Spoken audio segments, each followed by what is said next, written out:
ৰাতিপুৱা শুই উঠাৰ পৰা পাকঘৰত কাম কৰি থকালৈ, অকলে ভাতকেইটা ৰান্ধি খোৱাৰ পৰা টিভিটো চাই বন্ধ কৰালৈ আপোনালৈ মনত পৰে স্মৃতিবোৰ।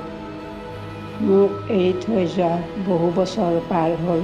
কেইটামান কথা মই অনুভৱ কৰিছোঁ যে সময় কাৰো বাবে ৰৈ নাথাকে, স্মৃতিবোৰ কাৰো বাবে ৰৈ নাথাকে আৰু ৰৈ নাথাকে কাৰো বাবে জীৱন।